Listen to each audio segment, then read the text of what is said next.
সুপ্রিয় দর্শক, আসসালামু আলাইকুম। অনেকেই আছেন যাদের বাসায় কেক মোল্ড নেই, তারা কিন্তু চাইলে শুধুমাত্র একটি ডিম দিয়ে চুলায় বাসায় থাকা যে কোনো স্টিলের বাটিতে দারুণ মজার এই কেকটিকে তৈরি করে নিতে পারবেন। দেখতে অনেক বেশি ইয়াম্মি হয়, খেতেও হয় দুর্দান্ত মজার। একবার বাসায় তৈরি করে দেখবেন, পরিবারের বাচ্চা থেকে বড় সবাই এটাকে অনেক বেশি পছন্দ করবে আর অনেক মজা করে খাবে। কেক তৈরি করার জন্য এখানে একটা বোল নিয়েছি। এখন এর মধ্যে নর্মাল তাপমাত্রায় থাকা একটা ডিম নিয়ে নিচ্ছি। এরপর এখন হ্যান্ড হুইক্স দিয়ে ডিমটিকে খুব ভালো করে প্রথমে ফেটিয়ে নিচ্ছে। ডিম ফেটিয়ে নেওয়া হয়ে গেলে এই পর্যায়ে এখন এর মধ্যে দিয়ে দিচ্ছি হাফ কাপ পরিমাণ চিনি। আর আমি এখানে যে কাপটি ব্যবহার করছি এটা 1/4 কাপ, এই জন্য এই কাপের 2 কাপ পরিমাণ চিনি দিলেই হাফ কাপ হয়ে যাবে। তবে যারা কম মিষ্টি খেতে পছন্দ করেন তারা এখানে 1/4 কাপ দিলেই হবে, অর্থাৎ 1 কাপের 4 ভাগের 1 ভাগ পরিমাণ। এখন ডিমের সঙ্গে প্রথমে চিনিগুলোকে খুব ভালো করে বিট করে মিশিয়ে নিচ্ছে। এরপর এই পর্যায়ে এর মধ্যে দিয়ে দিচ্ছি খুবই সামান্য পরিমাণে ভ্যানিলা এসেন্স। আমি প্রায় হাফ চামচের মতো ভ্যানিলা এসেন্স এখানে ব্যবহার করেছি। এরপর আবারও এটাকে খুব ভালো করে বিট করে মিশিয়ে নিচ্ছে। তো বিট করার এই পর্যায়ে এর মধ্যে দিয়ে দিলাম 1/4 কাপ পরিমাণ সয়াবিন তেল।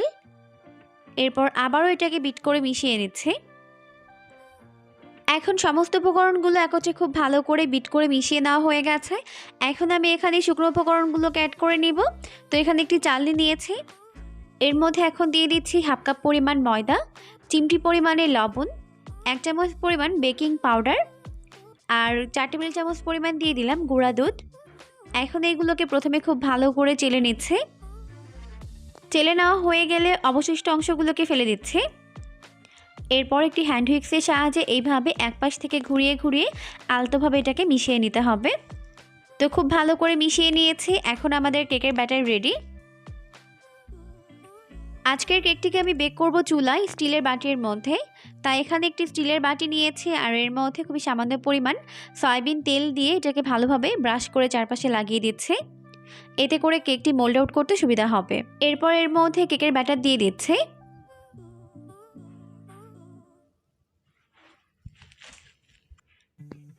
এখন এই বোলটিকে এইভাবে একটু ট্যাপ করে বেক করার জন্য চুলায় উঠিয়ে দিচ্ছে। কেকটিকে বেক করার জন্য চুলায় একটা প্যান বসিয়ে প্যানটিকে খুব ভালোভাবে প্রিহিট করে নিয়েছি 5 মিনিটের মতো। এখন ঢাকনা উঠিয়ে এর মধ্যে কেকের মোল্ডটিকে বসিয়ে দিলাম। এরপর ঢাকনা দিয়ে ঢেকে প্রথমে 5 মিনিট এটাকে আমি হাই ফ্লেমে বেক করব। এরপর বাকি 25 বা 30 মিনিটের মতো মিডিয়াম আর লোয়ের মাঝামাঝি রেখে বেক করে নিব। তবে চাইলে আপনারা নিচে একটা তাওয়া দিয়ে দিতে পারেন। 35 মিনিট পর এখন আমার কেকটি হয়ে গেছে, দেখতেই পাচ্ছেন।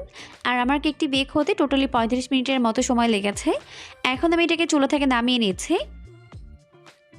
চুলা থেকে নামিয়ে খুব ভালোভাবে ঠান্ডা করে নিয়েছি। এখন এটাকে মোল্ড আউট করে নিব, এই জন্য চারপাশটা এভাবে ছাড়িয়ে নিচ্ছে। তো দেখুন কেকটিকে আমি চুলায় বেক করেছি, তারপরেও কিন্তু পুড়ে যায়নি, একদম পারফেক্ট হয়েছে। এখন কেকটিকে কেটে দেখাচ্ছি যে কত বেশি সফট হয়েছে। অনেক বেশি সফট আর তুলতুলে নরম হয়েছে, খেতে হয়েছে দুর্দান্ত মজার। অবশ্যই রেসিপিটিকে ফলো করে বাসায় ট্রাই করবেন, দেখবেন পরিবারের সবাই এটাকে অনেক বেশি পছন্দ করবে আর অনেক মজা করে খাবে। আশা করছি আমার রেসিপিটি আপনাদের কাছে সহজ এবং ভালো লেগেছে।